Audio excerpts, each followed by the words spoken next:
Don't build boring content. That is the last thing that you want to do. And that is why this week I am having Emily Aborn on as our guest. She is the host of the Content with Character podcast, and she helps turn your ideas into content that people actually want to hear about. When it comes to content marketing, she is definitely enthusiastic. She's effective. And as you're going to see here, she is also very energetic. Those are the reasons why I am excited to talk to her. Stay tuned.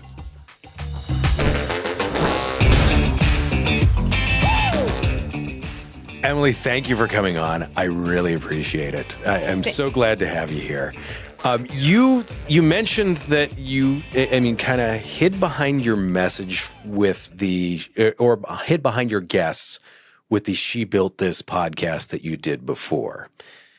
What was that experience like? And then what prompted you to say, look, I'm going to change this. And now with Content with Character, it's a very different format. So what prompted you to be like, look, I'm going to change this and I'm going to take this giant leap forward?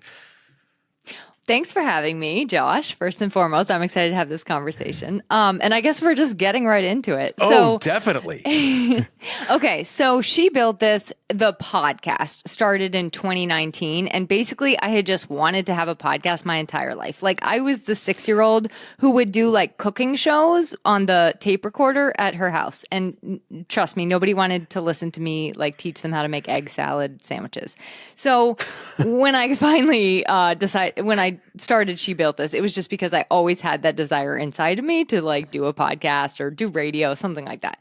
So I started it kind of like not knowing what I was doing, but I wanted to bring the voices of other women entrepreneurs to life through my podcast and like their stories and things like that. So that's how I started it, kind of no rhyme or reason. And it sort of bloomed from there into events, into peer groups, into like a whole community. I had like a membership program associated with it. So it was like a whole entire thing. It was actually a second business of mine. Well, at the same time, I was over there like building my copywriting business. Okay. And I was putting 110% into both things. So I had to make the decision. Like I realized, first of all, the podcast itself was very time consuming for me. I like you, I take a lot of time to prepare and like research about my guest. And like, it just took a lot of my time. I was editing it by myself. I was doing all of the things by myself. And I also was never really bringing up to anyone the fact that I was a copywriter. So it was just kind of like a lot of people in my community didn't even actually know what I did. They're just like, oh, Emily's so nice running this group for us. So I was using, if I reflect on it, I think I was using it to kind of like hide the fact that I was scared to say what I really did, like a little bit of that imposter syndrome, if you will. So I had a strategy session with a podcast strategist, and she was like helping me with my podcast and looking through it. And she's like, what I see is two options here. You can either totally rebrand your show and change it to kind of like focus more on the content and the copywriting and the marketing so that it aligns with your other business and still bring on guests and still kind of do it that way. Or you could start a second show. And I looked at her and I'm like, I'm not starting a second show. Like, that's ridiculous. But I can barely do the first one. Exactly. But of course, I couldn't stop thinking about it. And like here in New Hampshire, we get a ton of snow. I'm like out there one day in a snowstorm, like shoveling. I mean, no joke, it was like 40 inches. And I'm shoveling the snow and I'm like, I'm going to do it. I'm going to start this second podcast. And it's going to be something about like character build or like infusing character into like what we do. And lo and behold, Content with Character was born. So the breadcrumb trail there is just like I reduced my frequency on She Built This, and then I reduced it a little bit more, and then I reduced it a little bit more. And I was like, I don't want to do this anymore. I just want to focus. I'm such a, I don't like to have my attention split in too many directions. I like to just focus on things that I'm doing in my life. So that was my decision to kind of shut that down and pivot into my own. And I will say that doing a solo cast is my decision was twofold. One, I think I was a little burnt out on guests. Like that was just like, I'm done. And I love being a guest on other people's shows. So I still kind of get that, like that energy. That conversation. Yes, exactly. And then two, I just had a lot of ideas. Like I have like a list of like 300 ideas for that podcast. So I'm not like running out of ideas anytime soon. I just have a lot of things I want to talk about. So for right now, it is a solo episode until that idea list runs dry and I need help. It's so interesting. So you've got a list of 300 ideas to pull from that you're going to talk about. Yes. To me, that's amazing because a lot of the things that we talk about, like we see pod fade all the time. All the time. Yes. People like, I want to get out. I want to talk about it. And they start with, I mean, they may not start with cooking classes, but they start with this idea of like, hey, I want to speak to people. And then they come out guns blazing and they get to episode 12 and they're like, crap, what am I going to talk about next? And suddenly they lose that. The ideas that you're getting, do you have a running list that you're keeping? Are they just in your head? How are you keeping track of all this? I actually do have a Google Doc, and I'll add to it like based on if I just have an idea, I'll put it in that Google Doc. And also if like a client asks me questions or you sent me questions ahead of time that were like so good. So I will take every single one of those questions and a lot of those will become ideas for a podcast episode. So I use like a lot of inspiration from just what I'm doing in my everyday. Or if I bump into the same issue all the time in my workday, I'm like, oh, I bet other people are coming up against this too. So if you've seen it a couple of times, you're like, I got to talk about this. Exactly. Love that. From that, I mean, with you having done the podcast over a number of years now, what's, let's say, two of the biggest lessons that you've gotten from podcasting that maybe you've applied someplace else? Okay, one is that a collaboration like what you and I are doing right now, whether you have your own podcast and you're bringing on guests or whether you're going on other people's podcasts and being their guests, I feel like the possibilities are absolutely endless. And I don't mean to just sound like vague with that. I have met my best friends through podcasting. I have done events and collaborated with people on like other avenues, like other money-making avenues from podcasting. And I've just like expanded what I know in like my own knowledge base so much through podcasting. So that's, I think, my biggest takeaway. I know you asked for two, but I think that one has been a really, really big one for me. There's a lot of power in podcasting. And I think the other thing is like, it really gives you a chance to share your message, but also like refine your message. So as you get better at saying what you believe and what you think again and again and again, you really start to refine it. Like, what do I really think about that? Sure. And we'll give you that because it's a big enough one thing that it sits on the scale for two, for sure. I totally see that. With that, you kind of mentioned listening to the audience's needs and hearing the struggles and pulling content from that. What are the ways, like, I know you said if you hear that problem, are you actively listening for those problems that you hear two or three times? Is it something where you're consciously making this effort to say, look, I think that's going to be a podcast? Or are you actively looking to say, where are the podcasts in this conversation? I think I'm actively looking to say where are the Sure. podcasts in this conversation, but probably a lot of it is like post-reflection. You know what I mean? Like I might not do that right now while you and I are talking because my brain will be very distracted. But then afterwards, I might be like, ooh, that was a great question. I'm going to turn that into an episode. And specifically, I think where I'm looking for it is like if I do a presentation or a workshop and the audience asks me a question, some of the questions people ask you in those things are just like fantastic. Or Yes. my friends like to text me their questions, right? They're like, can I pick your brain? I'm like, sure, go ahead. So what are they picking my brain about? Like things like that. And then of course, like in my client calls, I think that's like the hot spot if you work with one-on-one clients to pull out what their questions are. And I also listen to a ton of podcasts. I love listening to other podcasters and like hear what their opinion is. And if I hear one and I'm like, oh, I disagree, then I like lean into that. Like, well, why do I disagree? disagree. What do I think about it? And try to pull something out of that. Interesting. I love that. Your business is largely built on content creation now in terms of largely written word, correct? Yes, I'm like a copywriter, and that's like 90% of my business. So with that, you often advocate, I can't talk today, you often advocate simplicity and clarity, the two things that I am not good at right this second. That being said, how can businesses like simplify their message without making it too simple? Or what's a way that they can simplify it and make sure that it's still effective? Okay, you're not giving yourself enough credit, first of all, because you're not being complicated at all.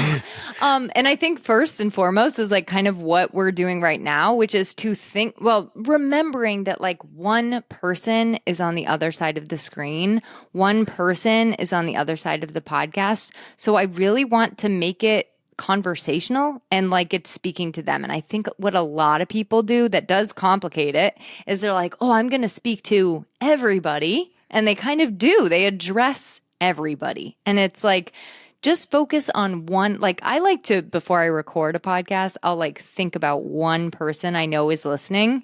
And it doesn't matter that I'm not going to like reference them often. I just think about them, and I like to make it like I'm having a conversation with that one person. And I get a lot of good feedback on that piece. So I try to say like, even in our copy, we can like be very conversational.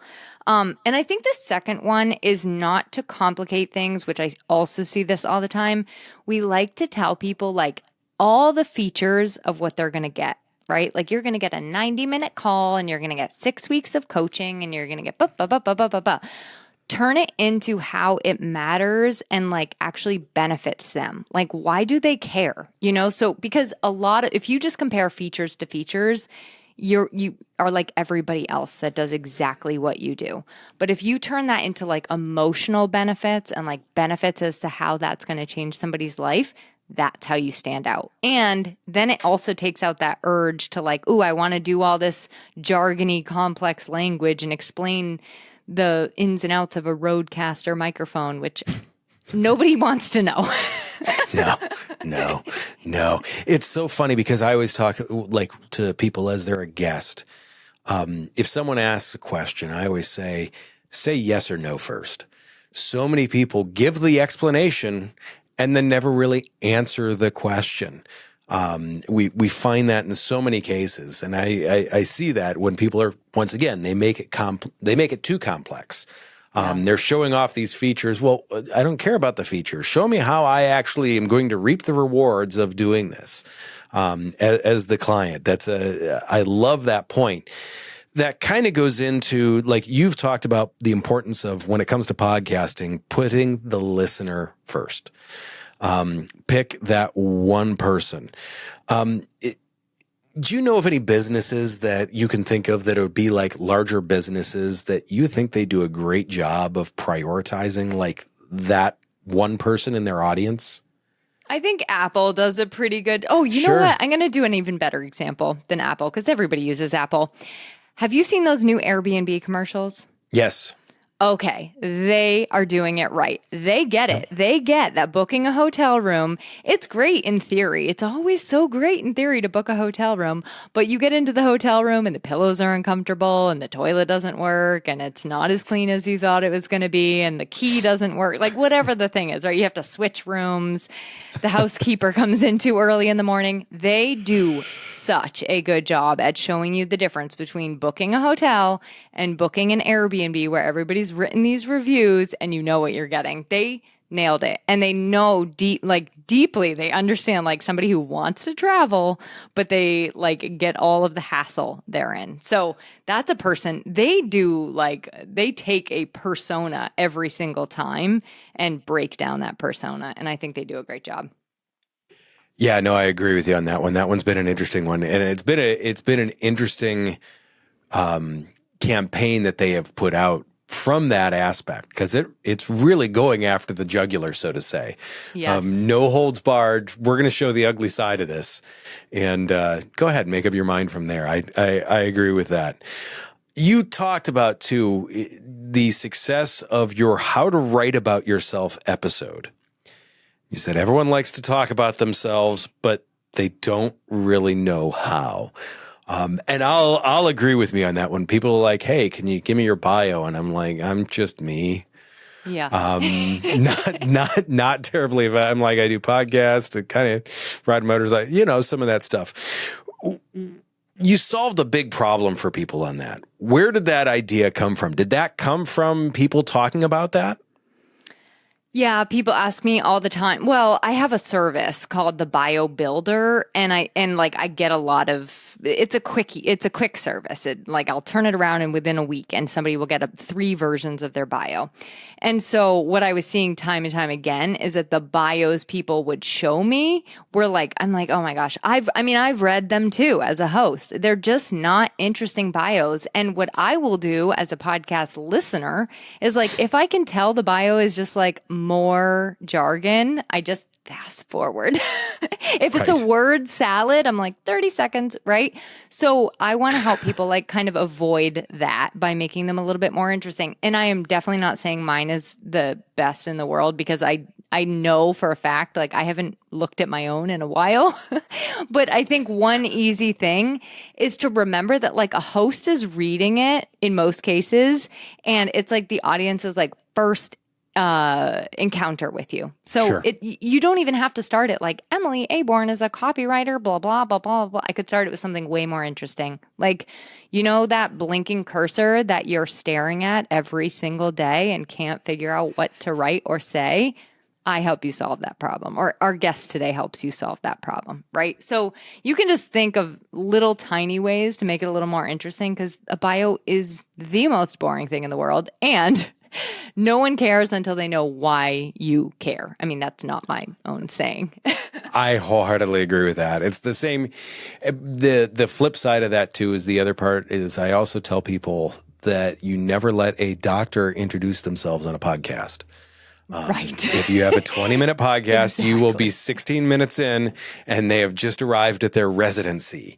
Cover the highlights, make it interesting, say why the heck they're here, and get on with your, totally agree with that. You're a big fan of repurposing content. That's a whole reason why we kind of have the podcast studios in that here. You've referred to the long form first and then the social first approaches to content. Are those different? And can you give me that differentiation between those? Sure. Yeah. So let's stay out of the jargon, right? Just for going back to what we just talked about. So long form would be like a podcast episode or a blog or even an email newsletter, depending on how wordy you are. Mine are long form. I'm sure you're not surprised. So that's like an example of long form. And the one when you're repurposing it, which means making it into something new, not just copying and pasting. Sometimes copying and pasting works, but it doesn't always directly translate. So you can take those longer pieces and break them down into smaller pieces and use them in other ways. Like social media is a great example. Mini video clips is a great example, right? Like reels, short stories, things like that. The other approach is like the person that doesn't do the long form, which is totally fine. But they're like, oh, but I really want to have a blog. I really want to have a workbook. I really want to have an ebook. I want to have a podcast, et cetera, et cetera. I say go through your social media and find your themes. So find something that you've talked about at least 10 times and then take all those posts and turn them into something longer. So a lot of people will, without knowing it, they're like, oh, I just gave them 10 tips on this one topic area, but they didn't even realize it, right? They're just like, no, I'm just making a post. So go back and find all those like themes and just group them together. And there you go. Now you have a piece of long form content. You've talked about, too, taking your podcast stuff, turning that into blog posts in terms of that written form. I know that is a large part of what you do, But are there some basic tips that get someone to like, okay, from that blank cursor, that blinking cursor, that may as well be the hourglass spinning or any one of those things staring at me in the computer that just is frightening as all get out. What are some steps that people can look at to be like, okay, here's where I need to start? Okay, two things. First of all, you got to make sure it's an episode that's worth, like, that you can repurpose in that way, because I've definitely had episodes where, like, ours is a good example right now. You could do this, like, you could do like 10 tips to XYZ, right? But I've definitely had some episodes, and I'm sure you have too, where it's more just storytelling and it doesn't actually really make into a good value add blog. So like that's step one, is make sure you're working with something that actually can be repurposed. And step two, I like to use AI for this. So I will upload my episode into Otter AI. Or I'm sure there's other tools out there. Riverside probably has something of its own, and ask it to give me, like, can you give me the outline for a blog from this episode? I will not ask it to write it for me because I like to do that. But then I'll look through the transcript and kind of like match it up to the outline and see where I can turn that into a blog. Some people might have to take that a step further and say, can you write me a blog article from this podcast, and then put it into their own words. I would never encourage anybody to copy and paste what AI says. No, because it's usually pretty obvious when someone does that. It is, to me, it's if there becomes a disconnect between what is said in the podcast and what is put on the blog, if it is just a copy and paste operation. Yes. And you can kind of tell you're just doing it for like the keywords or just to have the blog there. Yeah. Right. Yeah. I love your outline approach to that, because now you're like, okay, look, here's 10 bullet points. These are the things that I need to write about. This is what was covered. And even then you can take and be like, okay, well, these 8 are all heavily associated with each other, and these other 2 were kind of, so I can toss. Yeah, no, I absolutely love that. One thing that you said, consistency doesn't equal frequency. I love your approach to that. Give me the background on that. Okay, so the question you had asked me, or the question you raised, was like, how can we stay consistent in creating content? And I love consistent. I am the most consistent person. You know, it is for better or worse. But I will not be consistent. I will not commit to something that I know that I can't be consistent with. And to do that, I have to choose different frequencies. So let me give you like a example, because these are confusing words when you don't hear them in context. So like, I have a friend who I walk with every single week. That is our consistency. Like, we've made a goal to walk every week together. I have other friends that I might only see once a month, right? I don't beat myself up about only seeing them once a month, because that's our consistency. So when you're doing this with your content, same thing. Like, if you set out to do a weekly newsletter, that's your frequency. So you want to stick to that. If you're like, nope, I can actually only handle once a month, that's your frequency. So you want to stick to that. It's like, whatever you choose, make sure that you have the ability, the capacity to actually commit to it, and then stick with that. But that's the key, I think, to being consistent in the things you want, is choosing a realistic frequency for yourself. How do you find that? Because we see, I get it all the time where, I talk to people like, I'm going to do a weekly podcast. And I'm like, no, you're not. I'm like, you're going to do, because we see it all the time too. It's that pod fade.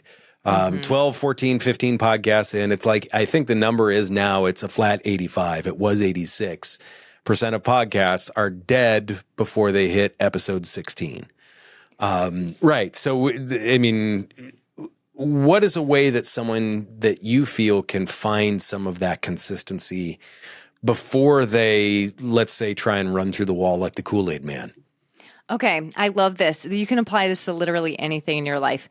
You could just do a life audit, or you could do like a marketing audit. So I will often have people look through everything that they've committed to with their marketing. And I mean everything, every chamber event that you are committed to, every organization that you're part of, everything you're sponsoring, anything that you do in your marketing, you write that down. And then you look at like, do I actually have the space to do another thing? And if so, how much space do I really have? And then like they would want to talk to someone like you or someone like me that knows how much time goes into this thing. Like I can tell you right now, an hour of content probably takes you, but between you and your team, it's like 4 hours. It's not just like, oh, boom, we posted it.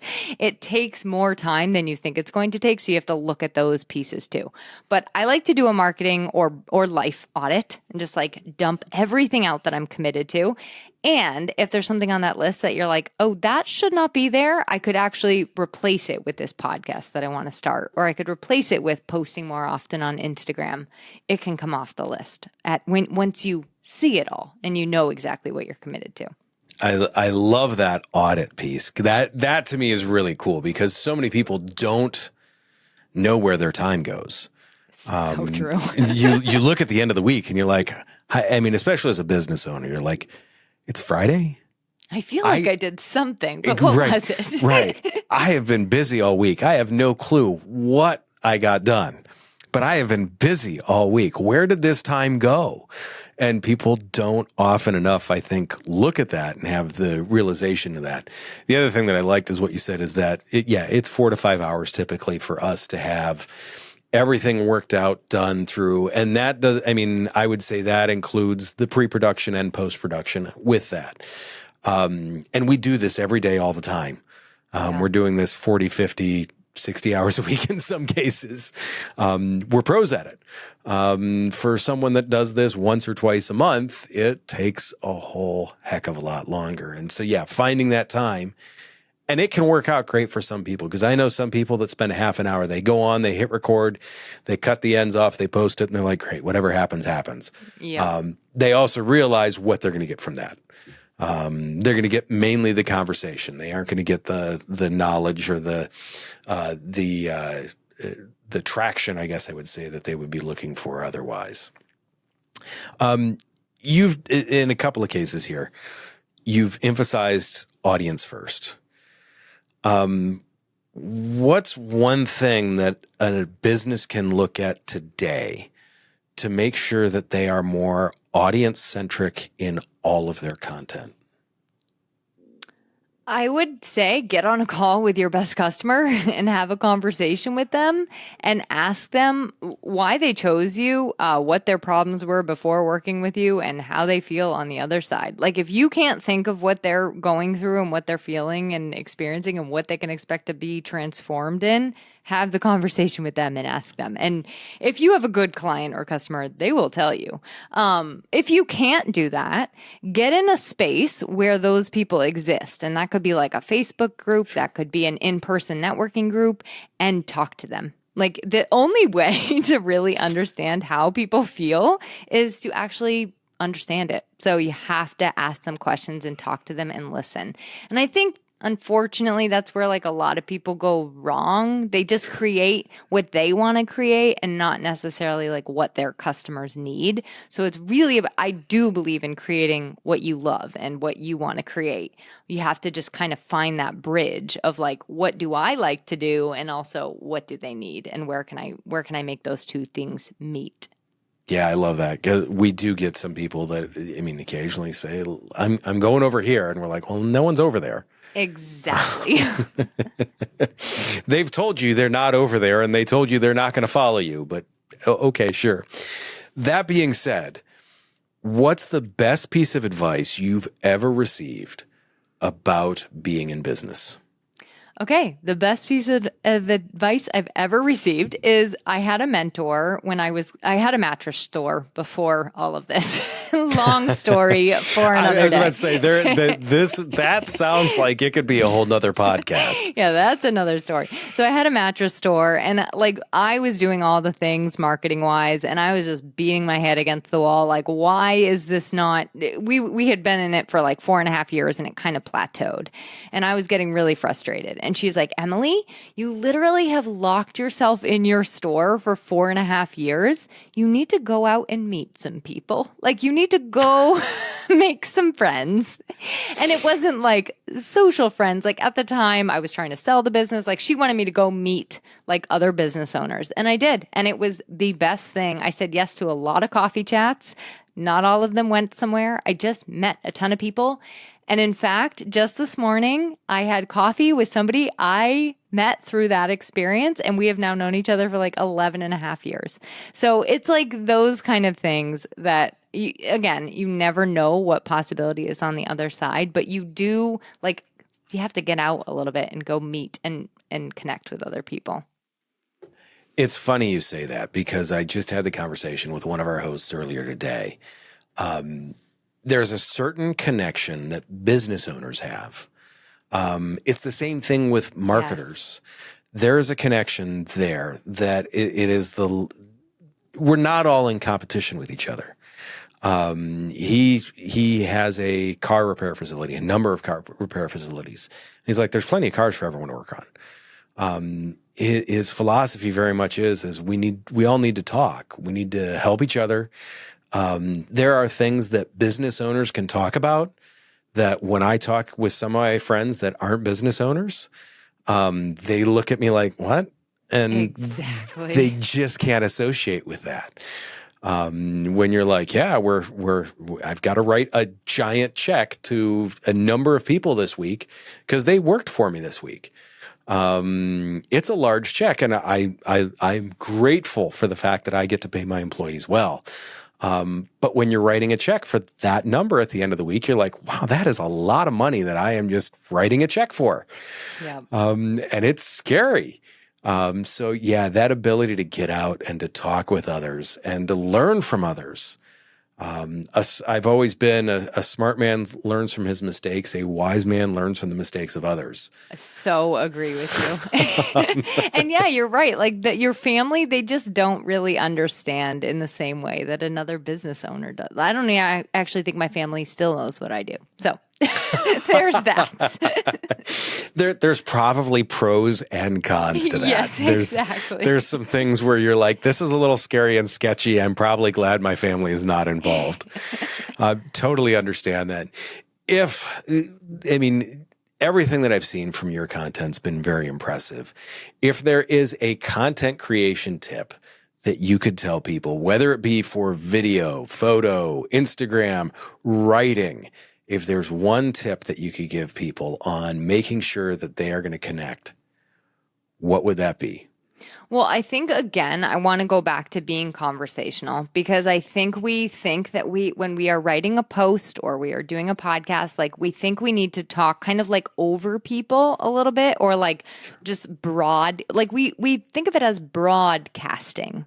And it really, at the end of every single thing that you're doing, even if you are giving a presentation in a room full of 300 people, you are speaking to individuals in that room. So making it conversational and making it individualized, and don't be afraid to be specific, like to use really specific examples and really specific wording, because the specific actually, this is like a writing saying, not mine, but like the specific ends up being very, very universal. Like we all have shared a lot of these specific experiences. And so when we see them, we're like, oh, I totally get that. Like I feel that, right? So I think that's my 2-in-1 tip. Be conversational and don't be afraid to be specific. I love that. I mean, that's why I love doing the podcast, because I get moments like this of just brutal clarity. Everyone in that audience is a specific person. Yes. You're not talking to the audience. You are talking to a bunch of individuals. That to me is huge. That's, totally huge. I absolutely love it. Is there anything that you think that we missed that you would like to cover real quick on that content side? We went a lot of places, so I feel pretty good about everything we covered. Yeah, but thank you for asking. Awesome. I am so grateful that you were able to come on. I really appreciate the time. Where can people find you? The easiest place is emilyaborn.com because you can connect with me wherever you like to connect. I always say, like, Love it. then you can find me where you hang out. And thank you, Josh, so much for having me. This was really fun, and you ask fantastic questions. Thanks. Kind of what I do. I enjoyed this, and we'll have to do a follow-up here soon. Thanks for coming on, Emily. In summary, it was really great to have Emily on. Really, the big things that I got from this, listen to your audience. The podcast is just the beginning of the content. Listen to what your audience says. Listen to where they want you to go. Listen to what they want from you. That will help guide not only your podcast, but your business also. And the other part of that, make that personal connection. The example that she gave about the audience there, I'm still just overwhelmed by. You're not talking to a group of 300. You're talking to 300 individuals. Connect with those individuals. That, to me, is huge. The other piece with that is we talked about that frequency and consistency. Make sure you find that. Spend that time. Do that audit. Go in. Figure out what you can actually do. You're going to find it might be different than what you initially thought you could actually do. With that, please do me a favor. Give us a review on your podcasting platform. Would help us immensely, especially if you think this is worth it to share it with someone else. Leave a comment, like, share, all those other things. We would love to hear from you. We want you to guide the content that's coming up here. We're taking Emily's advice in this. As always, take care of yourself, and if you can, take care of someone else too. I will see you very soon.